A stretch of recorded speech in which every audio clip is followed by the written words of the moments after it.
उत्तर प्रदेश के मुख्यमंत्री योगी आदित्यनाथ, आज जिनके नाम से यूपी के माफिया गैंग्स थर थर कांप उठती है, जिनके सामने चुनाव में खड़े रहने की बात से ही विपक्ष के पसीने छूट जाते हैं। लेकिन क्या आप जानते हैं कि उसी योगी को राजनीति के सफर की शुरुआत में कितना परेशान किया गया कि वो लोग सभा में स्पीकर के सामने फूट फूट कर रोने लगे थे और राज्य की सेवा करने के लिए उन्होंने सन्यासी बनकर परिवार का भी त्याग कर लिया था। एक बार उनके पिता उनका भाषण सुनने के लिए आम आदमी की तरह भीड़ में खड़े हुए थे। तब अपने पिता को देखकर योगी जी ने क्या किया, और जैसे पिछले 15 वर्षों से योगी आदित्यनाथ ने अपने व्यक्तित्व की ऐसी काया पलट कर दी है कि जो उन्हें धमकाते थे आज वही उन्हें सलाम करते हैं। चलिए जानते हैं आखिर योगी आदित्यनाथ लोकसभा में फूट फूट कर क्यों रोए थे। वो साल था 1998, जब योगी आदित्यनाथ के गुरु अवैधनाथ ने राजनीति से संन्यास लिया और अपनी जिम्मेदारियां आदित्यनाथ को सौंप दी। उसी साल उन्होंने भारतीय जनता पार्टी की तरफ से गोरखपुर लोकसभा चुनाव में हिस्सा लिया और 26,206 वोट से समाजवादी पार्टी के जमुना प्रसाद निषाद को हराया और सबसे कम उम्र के सांसद बन गए।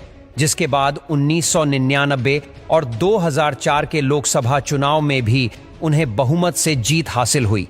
लेकिन प्रदेश में और समाजवादी पार्टी की सरकार थी, इसलिए उन्हें काफी मतभेद का सामना करना पड़ता था। साल 2007 में 5 बार भाजपा सांसद रह चुके योगी आदित्यनाथ को मुलायम सिंह की सरकार ने 11 दिनों के लिए जेल में डाल दिया था, इस आरोप में कि उन्होंने सरकार के आदेशों का उल्लंघन किया है। इस तरह कई कठिन परीक्षाओं से गुजरने के बाद योगी आदित्यनाथ पूरी तरह से टूट चुके थे और 12 मार्च 2007 के दिन जब वो लोकसभा के सत्र में पहुंचे तो वहां अपनी आप बीती बताते हुए उनकी आंखों में आंसू आ गए।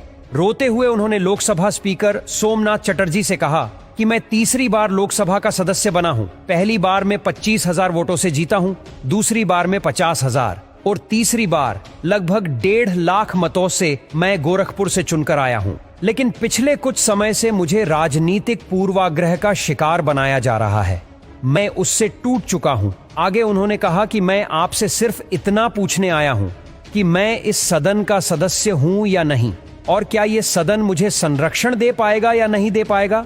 उन्होंने बताया कि मैंने अपने जीवन से संन्यास लिया है, मैंने अपने परिवार को छोड़ा है, मैंने अपने माँ बाप को छोड़ा है, लेकिन आज मुझे अपराधी बनाया जा रहा है, और वो सिर्फ राजनीतिक साजिश के तहत, सिर्फ इसलिए क्योंकि मैंने वहां भ्रष्टाचार के मामले उजागर किए थे। इस तरह वो कई बार राजनीतिक भेदभाव का सामना करने की बात कह चुके हैं, जिसे बताते हुए वो कई बार रोए भी हैं, लेकिन टूटे नहीं, बल्कि इस तरह उभर कर सामने आए कि 2017 में चुनाव जीतकर सीधा उत्तर प्रदेश के मुख्यमंत्री की कुर्सी पर बैठ गए, जहां पहले समाजवादी पार्टी के अखिलेश यादव बैठा करते थे।